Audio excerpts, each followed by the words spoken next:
स्वागत छ भाइ बहिनीहरूलाई नेपाल अनलाइन स्कुलमा। हामीहरूले अपरेटिङ सिस्टम बेसिक्सको बारेमा सुरु गरेका थियौँ लास्ट टाइम।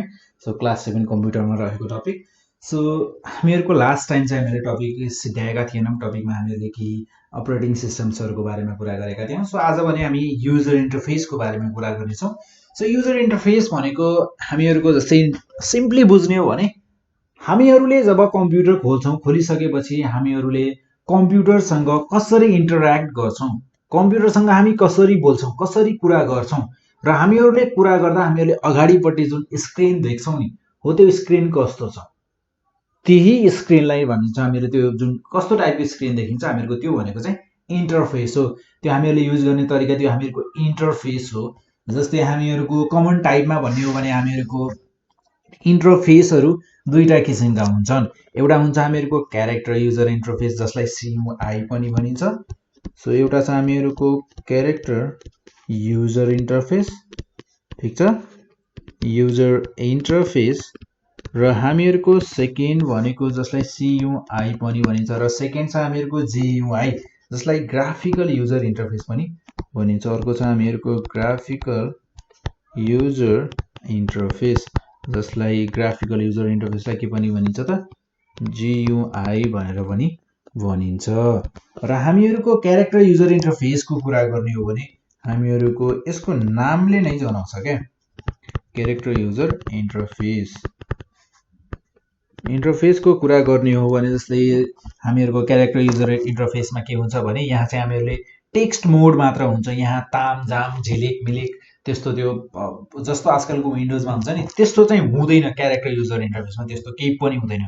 यहाँ जस्ट टेक्स्ट हुन्छ, हामीहरूले कमान्ड हान्ने हो र त्यो कमान्ड अनुसारको चाहिँ हामीहरूले आउटपुट पाउँछौँ। जस्तै हामीहरूको इक्जाम्पलको रूपमा हेर्ने हो भने तपाईँहरूले चलाउनु भएको छैन होला सायद डस, पहिलेको जुन डस र युनिक्स सिस्टम थियो, अपरेटिङ सिस्टम थिए, यिनीहरूमा चाहिँ हामीहरूको क्यारेक्टर युजर इन्टरफेस युज हुन्थ्यो।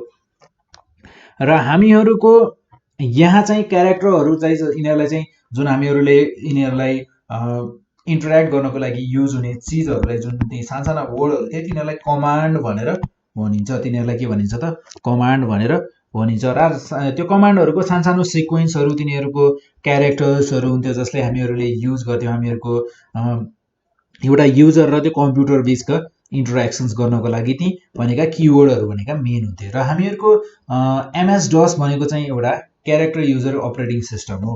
MS DOS भनेको के हो त, क्यारेक्टर युजर इन्टरफेस हो। र हामीहरूको यहाँ हामीहरूको क्यारेक्टर युजर इन्टरफेस हो MS DOS भनेको। त्यसै गरी हामीहरूको ग्राफिकल युजर इन्टरफेस छ। सो तपाईँहरूले आजकलको यो माइक्रोसफ्ट विन्डोजको जुन विन्डोज चलाउनु भएको छ अपरेटिङ सिस्टम, सो त्यसमा चाहिँ तपाईँहरूले टोटल्ली ग्राफिकल युजर इन्टरफेस छ। त्यो के छ त, टोटल्ली ग्राफिकल युजर इन्टरफेस छ। एकदमै तामझाम क्लिक मिलिक झिलिक छ, पुरै कलरफुल छ एकदमै होइन। त्यसमा पनि हामीहरूको युज हुने त कमान्ड नै हो, तर हामीहरूको त्यो जुनमा क्लिक गरिसकेपछि चाहिँ त्यो कमान्ड चाहिँ भित्रपट्टि नै रन हुन्छ। त्यो भित्रभित्रै हुने कुरा हो। अपरेटिङ सिस्टमले चाहिँ पुरै कुरालाई छोपेर राखेको छ। जस्ट हामीहरूलाई आइकन्सहरू दिएको छ, हामीहरूलाई डबल क्लिकिङ सिस्टमहरू छ, माउसले हामी डबल क्लिक गर्न सक्छौँ, सिङ्गल क्लिकिङ सिस्टमहरू छ, हामीहरूको त्यहाँ आइकन्सहरू राखिदिएका छन्। त्यहाँ पुरै हामीहरूलाई यति सजिलो बनाइदिएको छ नि हामीले इमेजिन पनि गर्न सक्दैनौँ। र त्यसै गरेको हामीहरूको यहाँ छ नेक्स्टमा छ हामीहरूको MS DOS को बारेमा। सो MS DOS भनेको पनि हामीहरूको एउटा अपरेटिङ सिस्टम नै हो, अपरेटिङ सिस्टम नै हो। र हामीहरूको जस्तै अरू अपरेटिङ सिस्टम छन् त्यस्तै नै हो, तर यसमा चाहिँ हामीहरूको के हुन्छ त, क्यारेक्टर युजर इन्टरफेस हो। यानि कि यसमा DOS एउटा इन्टरफेस हुन्छ, हामीहरूले यसको थ्रु नै हामीले सबै कामहरू गर्नुपर्ने हुन्छ। र हामीहरूको यहाँ मेन फिचर्सहरू MS DOS को के हुन् भने त्यसको बारेमा हेर्छौँ हामी।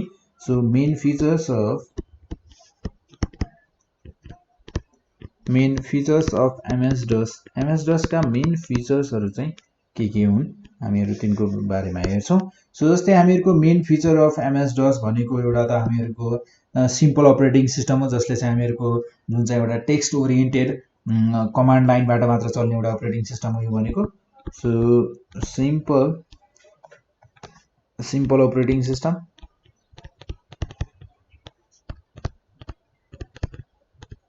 सिम्पल अपरेटिङ सिस्टम हो that is text oriented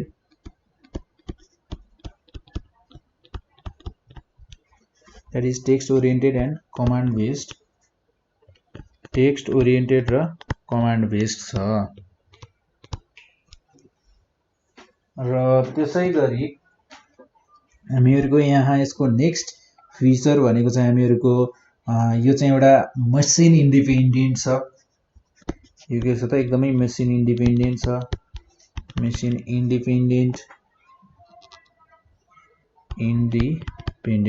भन्नुको मतलब यसले चाहिँ के गर्छ भने डिफरेन्ट जति पनि कम्प्युटर ल्याङ्ग्वेजहरु छन् सबैलाई सपोर्ट गर्छ सो हामीहरुको यसमा चाहिँ हामीहरुको पाइप्सहरु सपोर्ट गर्छ यसले पाइप्स सपोर्ट गर्छ र त्यसपछि आएर इनपुट आउटपुट रिडाइरेक्सनहरु चाहिँ युज गर्छ यसमा युज गर्न सकिन्छ इनपुट आउटपुट रिडाइरेक्सनहरु युज गर्छ यसले हो कि हैन त सो अब यहाँ पाइप्स भनेको चाहिँ यस्तो हुन्छ के एउटा वर्ड सरी एउटा यस्तो सिम्बल हुन्छ नि तपाईहरुले किबोर्डमा देख्नु भएको छ होला यस्तो सिम्बलले चाहिँ यसलाई पाइप भनेर भनिन्छ र यसले चाहिँ हामीहरुको फ्लेक्सिबल फाइल लोकेसन चाहिँ यसले सपोर्ट गर्छ हामीहरुले फाइललाई चाहिँ जता चाहे त्यतै मुभ गराउन सक्छौं सो सपोर्ट्स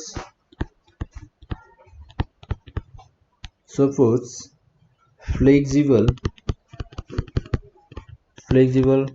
फाइल लोकेसन यसले चाहिँ फ्लेक्सिबल फाइल लोकेसन चाहिँ सपोर्ट गर्छ र यसपछि चाहिँ हामीहरुको बुटिङ द कम्प्युटरको बारेमा so बुटिङ the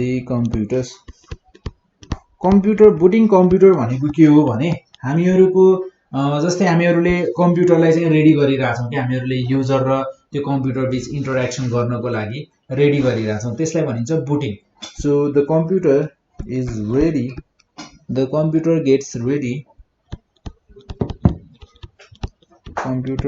gets ready to interact कम्प्युटरले आफ्नो खुल्छ हैन जो त्यो खुल्ने टाइम हुन्छ नि त्यसले चाहिँ आफ्नो टाइम लिइरहेको छ युजरसँग इन्टरेक्ट गर्नको लागि so interact with the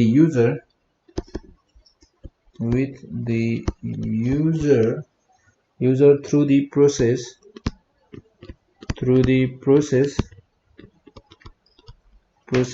known as